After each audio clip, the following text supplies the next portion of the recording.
مقبوضہ جموں اور کشمیر مسلسل وحشانہ بھارتی فوجی قبضے کی زد میں ہے، جس کے نتیجے میں اہل کشمیر کی زندگیاں نہ صرف اجیرن بلکہ عذاب بن چکی ہیں۔ آئے روز کشمیریوں کی بلا جواز گرفتاریاں، گھروں میں توڑ پھوڑ، مکینوں پر تشدد اور خواتین کے ساتھ بے حرمتی کے علاوہ نوجوانوں کو فوجی کیمپوں اور پولیس تھانوں میں طلب کر کے وہاں انہیں بدترین تشدد کا نشانہ بنانا ایک معمول بن چکا ہے۔ یہاں کی عدالتیں بھی بھارتی فوجی دہشت گردی کو تحفظ دینے کا پورا اہتمام کرتی ہیں۔ بھارتی جیلوں اور عقوبت خانوں میں مقید معصوم کشمیریوں کا کوئی پرسانی حال نہیں ہے، اور اگر انہیں سالوں بعد ضمانت بھی مل جاتی ہے، انہیں یا تو من گڑت الزامات میں دوبارہ گرفتار یا گھروں پر بھی ان کی زندگیاں عذاب بنا دی جاتی ہیں۔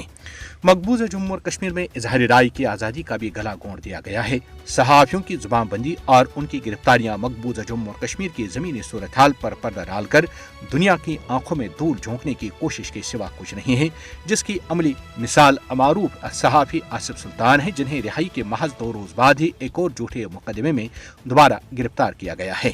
یوں یہ پورا خطہ بھارتی دہشت گردی کے باعث جوجھ رہا ہے۔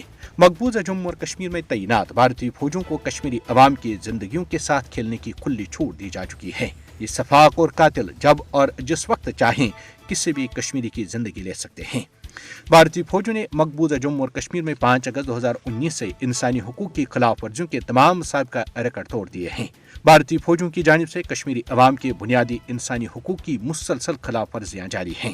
اقوام متحدہ انسانی حقوق کونسل میں درج 30 بنیادی انسانی حقوق میں سے ایک بھی مقبوضہ جموں اور کشمیر میں موجود نہیں ہے یا جس پر معمولی عمل درآمد بھی کیا جاتا ہو۔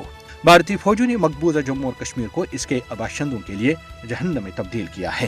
مقبوضہ جموں اور کشمیر میں انسانی حقوق کی خلاف ورزیوں کا براہ راست تعلق دیرینہ حل طلب تنازع کشمیر سے ہے، اور جب تک تنازع کشمیر کو اس کے حقیقی تناظر کشمیری عوام کی امنگوں اور خواہشات کے مطابق حل نہیں کیا جاتا، یہ خطہ عدم استحکام سے ہی دوچار رہے گا۔